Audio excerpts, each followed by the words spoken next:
Densidad de flujo magnético. Anteriormente se estableció que una carga eléctrica emite un campo eléctrico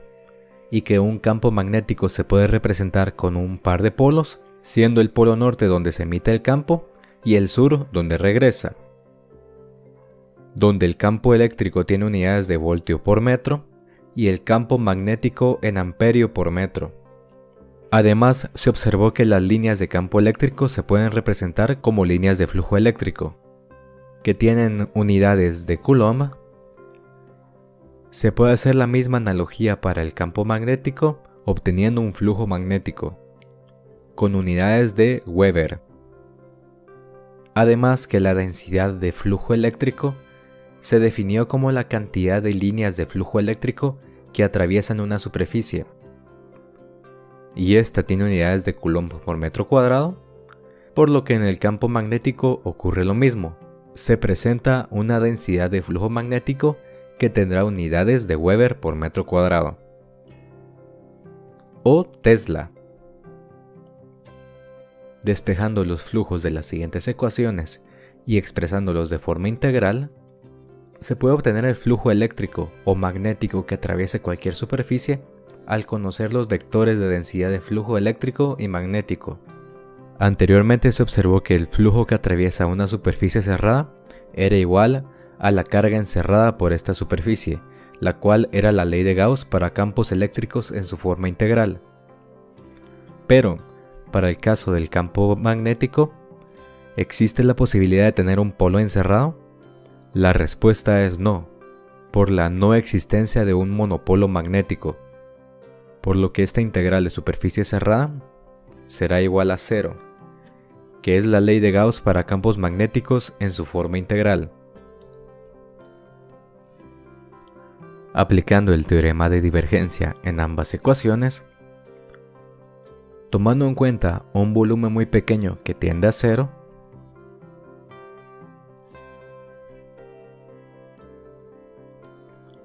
donde el valor de la carga encerrada en un volumen muy pequeño dividido este volumen es igual a la densidad volumétrica de carga,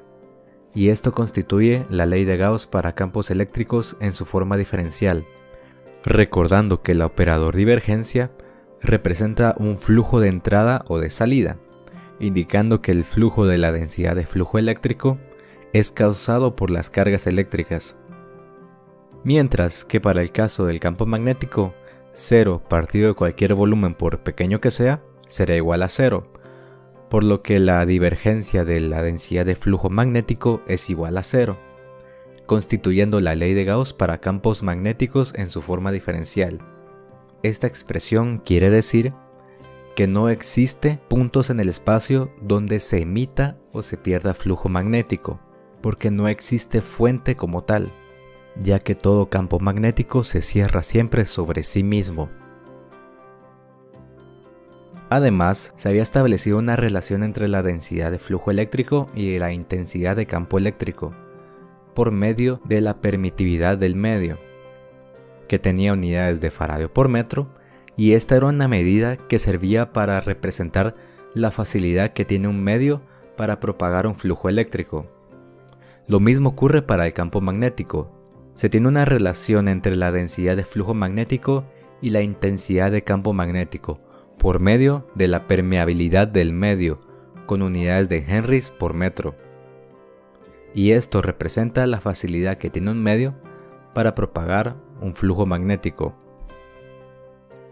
donde la permitividad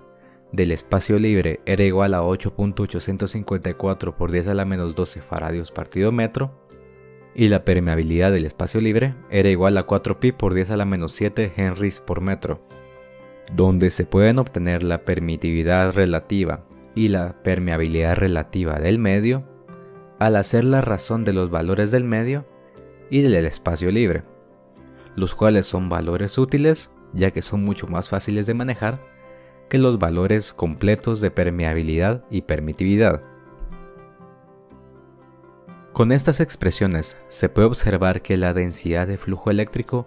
es causado por una intensidad de campo magnético aplicada, que generará más o menos flujo